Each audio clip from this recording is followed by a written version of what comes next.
naman. Ano na naman tayo ng panibagong video sa ano na to. Sa gagawa na naman tayo ng panibagong video. I-review natin ngayon si Infinix GT30 Pro. At wag na tayo magpaligoy-ligoy pa. Umpisa na natin pagtapos ng ating intro.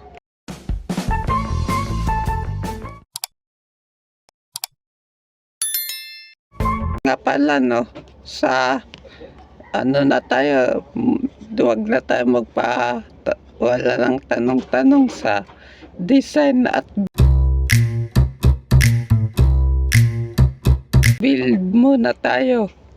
Sa design at build nga pala, mayroon pa itong cyber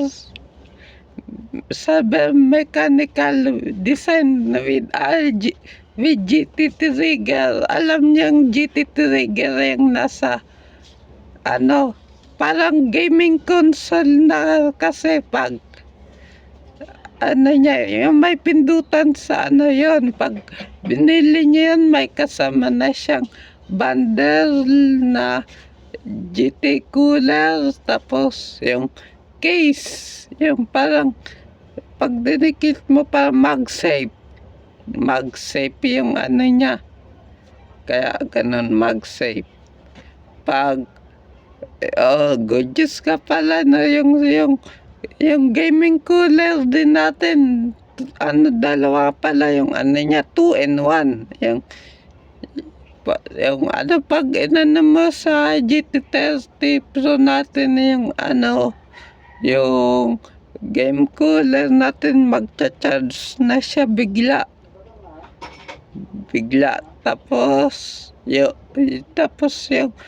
yung cooler naman, yun yung iikot, yung para ano, yung heatless heat niya. Tapos ano, yung mga ano niya, yung mga tawag dun, basta yun, kalimutan ko nga sabihin na may mga color option pala tayo dito. Unahin muna natin si Shadow Ash, tapos si Blade White, tapos pinakamalupit dun si Dark Flare. Yung Dark Flare naman, full RGB kasi yun full RGB. Ano yan agresibo kesa sa Shadow Ash at sa Blade White, mas agresibo si Dark Flare. Ang ano nga nung si Dark Flare, mag-aano kayo ng 1,000 mag-a-add. Depende lang yan sa store na bibili ninyo. Tapos nga pala no, may IP rating, pwede siya mabasa-basa, matalsikan ng mga spray, maano sa ulan. Pero wag po natin, sabi ko nga sa nakaraan nating video, wag po natin siyang ilublob na matagal sa tubig, kasi di na po void ng warranty yung kahit mga IP69, IP68, mga ganun yun. Sa susunod na lang na video natin, pagtalakayin na yung mga IP rating na yan, kung ano yung mga ano niya, mga tungkulin. Tapos may ano pa, X-monitor motor pa sa kanyang haptic feedback. Tapos yan lang, punta naman tayo sa display niya.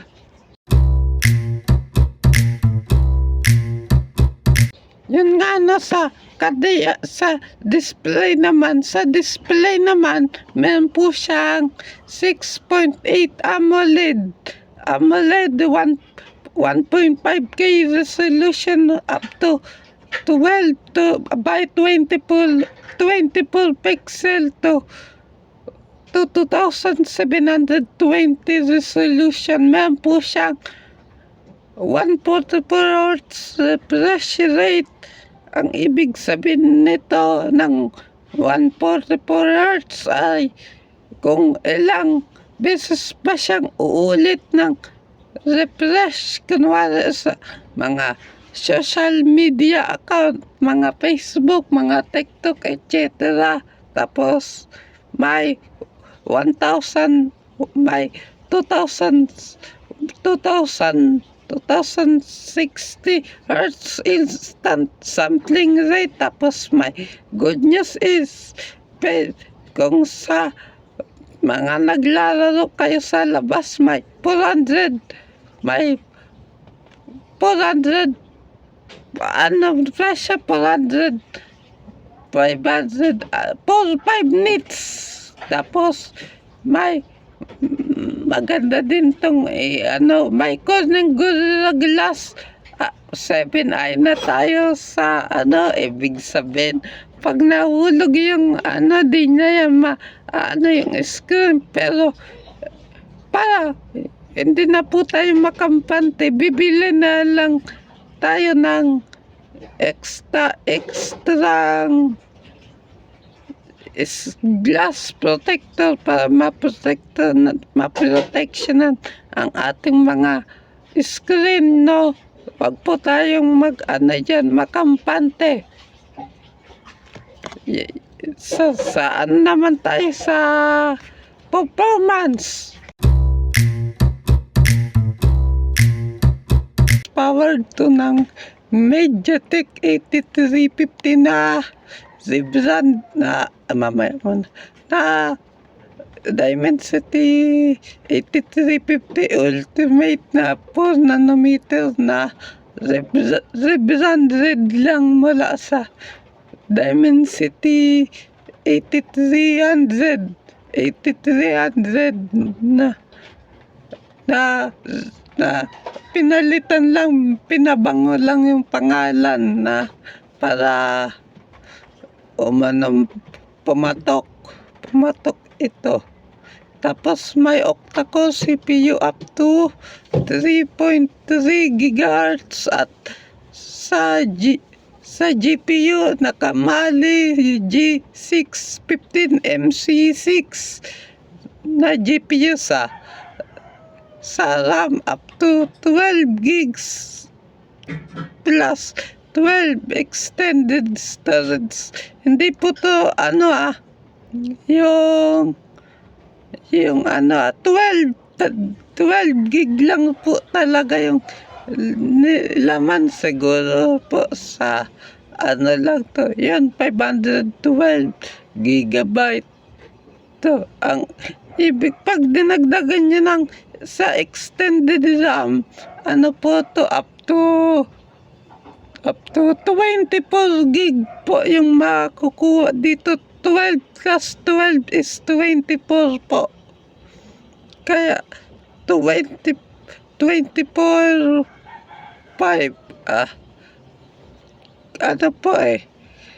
pag kaya yon, ang ko na lang, advice ko na lang sa inyo na wag po yung kasi nakakasama po yan.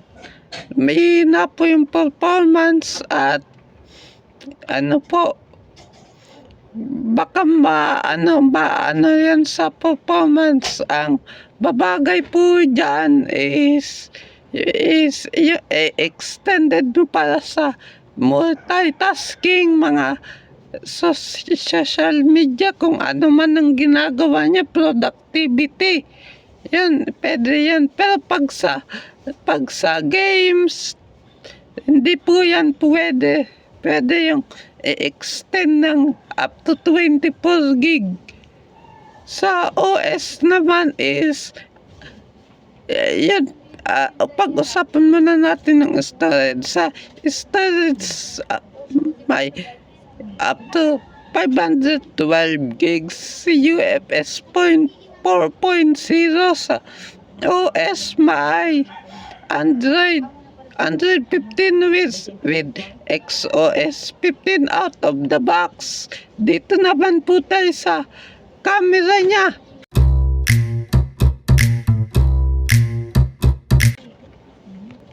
Sa camera naman is sa rear po, sa likod, yung main niya sa likod may 108 MP main at sa front naman may 8 MP. Good news, may ultra wide na din po tayo. Tapos sa front may 13 megapixel selfie camera. Sa video may 4K and 60 fps. Tapos sa rear may 4K and 30 fps sa front. Tapos may modes din tayo, may vlog, super night, dual video, may macro portrait. Yon.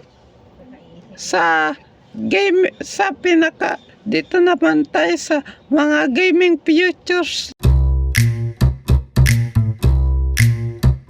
niya.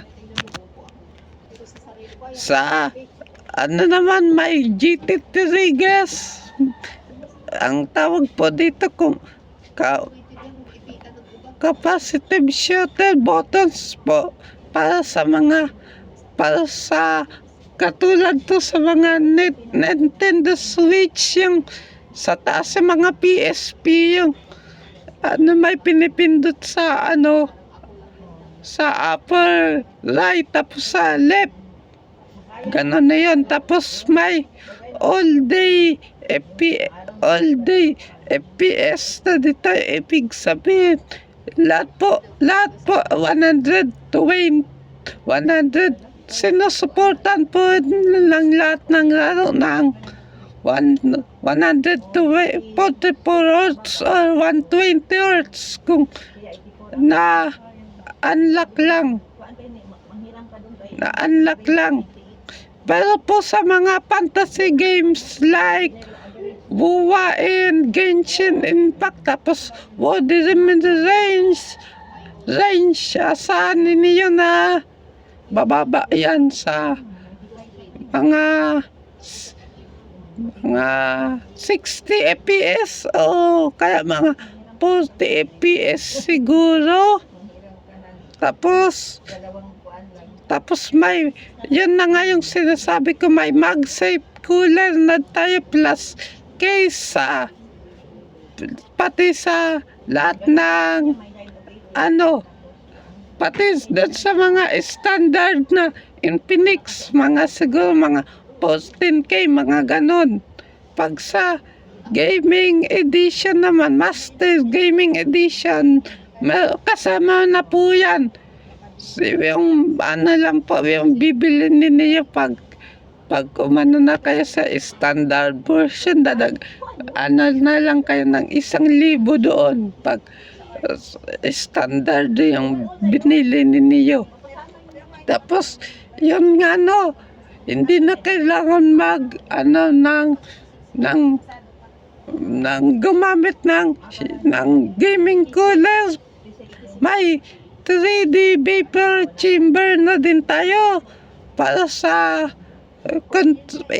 heating management. Pag sa long gaming natin, hindi na po kailangan gaming cooler. Gamitin nyo lang yan ng paminsan-minsan lang, mga ganun. Pero pag may vapor chamber naman din tayo dyan BC gaming chamber. Ito din po yung official tournament para sa Mobile Legends Bang Bang at PUBG Mobile. Lahat po yan 120 FPS na sinasuportan, pero pag di pa din po kayo nakakaramdam ng 120 FPS ay Oo, 120 FPS. Siguro hindi pa yan na unlock sa mga games na nilalaro ninyo. Dito naman po tayo sa battery and charging.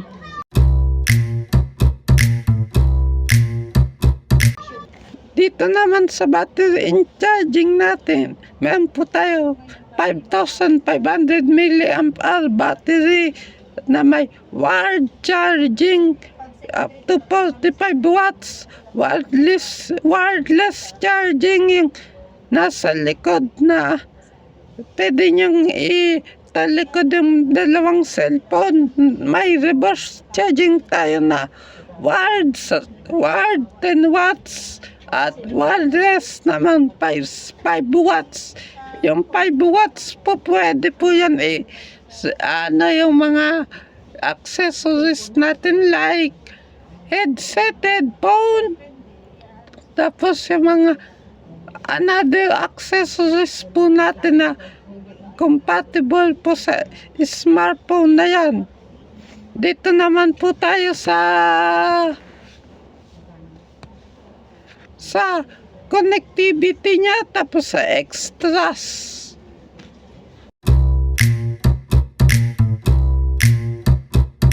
Extras na po tayo, mga kababayan. Buddy.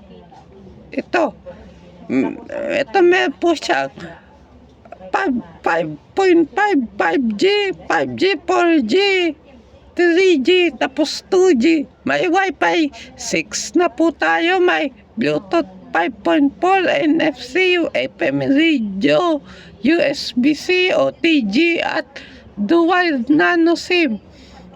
Ano nga pala sa mga dadagdagan pa ng micro USB na mga SanDisk, hindi po kayo makakapag-extend dyan ng gamit ang SanDisk ninyo. Kailangan po ninyo bumili ng SIM reader para po masalpak nyo po yung inyong SanDisk memory card. Dito naman tayo sa display. May in-display fingerprint sensor, tapos may RR blaster o infrared blaster.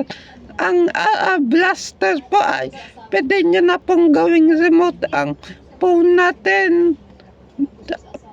Halimbawa kung wala po ang inyong remote, pwede po yan gawing remote control natin. Pwede po yan sa lahat, basta smart lang yan o pwede yan sa smartphone. Sige,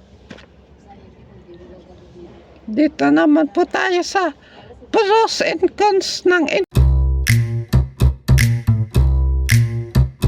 Infinix GT30 Pro. Dito, unahin muna natin si pros. Ang pros niya, may frame rate champion, may 144 Hz AMOLED display, may ultra smooth para sa gaming at multimedia, at may GT3 Gas competitive gaming button niya, yung yung pang console level sa mga FPS games. Tapos yung rebranded na 8354 nanometer chipset natin.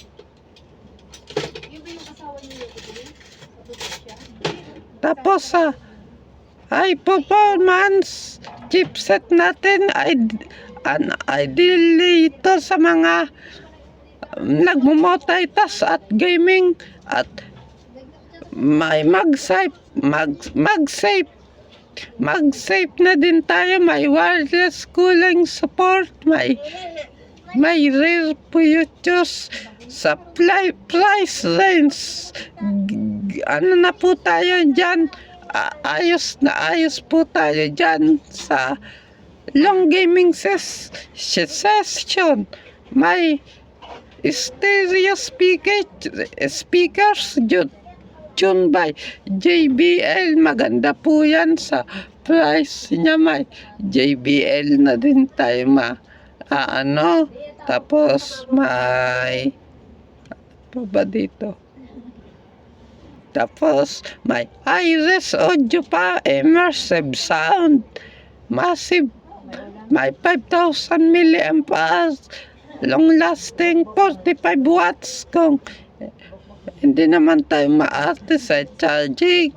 Tapos may wired 30 watts, may RGB tayo, red, green, blue. Tapos may wireless charging. Pwede niyong i-customize yung light niya ayon sa inyong preference. May Android 15 with XOS 15 na din po tayo out of the box. Tapos may latest OS na din tayo dyan, optimizations. Dito naman tayo sa kaniyang cons. Maganda na din to. May OIS na po tayo, optimal image stabilization at sa camera and glow light and sticky condition.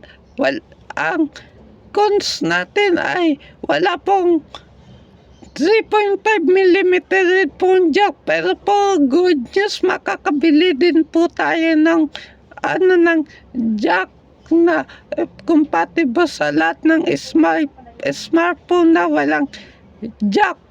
Tapos may latency sensitive na may word audio. Tapos may cons natin, di naman yan importante, yung IP64 only, plus and water resistant. Maganda na din po yun, kaso po hindi po siya pwede po lub na mataga sa tubig. Okay na din po yan sa mga hindi naman po umaano sa hype na pwedeng ilub-lub sa tubig. Ideal to sa mga nagmumotor tapos wala pong waterproof. Okay na po din si IP64 sa mga ito na nga yung sinasabi ko, wala po tayong expandable storage dyan. Kailangan po natin bumili ng SIM card reader. Tapos UFS 4.2. Tapos wala pong micro SD slot po. Yun na nga yung ko. Tapos po, dito na bago tayo magtapos, ito na po yung mga price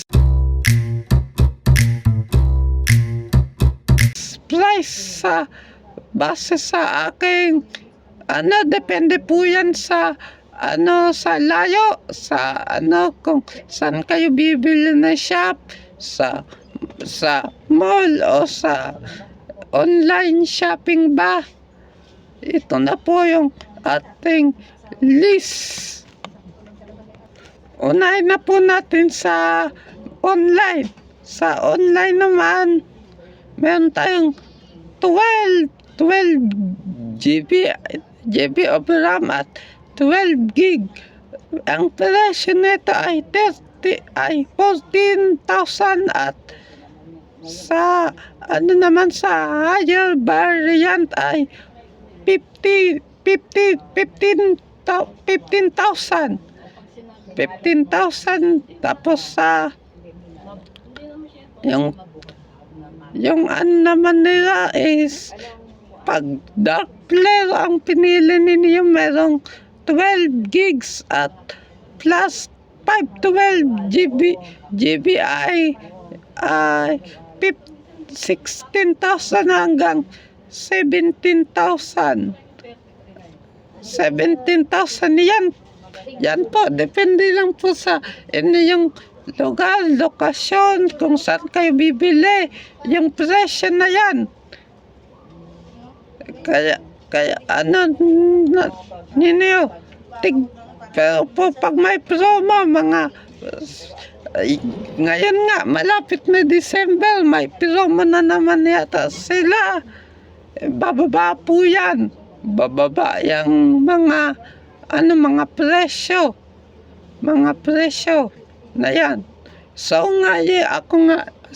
kung nagustuhan nyo to yung ating video, paki-like and subscribe naman at kung gusto nyo na po ng technology, dito lang po yan makikita sa ating channel na natin. At salamat po pala sa panonood. Ako nga pala si Gabriel Tech Reviews. Maraming salamat. Goodbye and peace.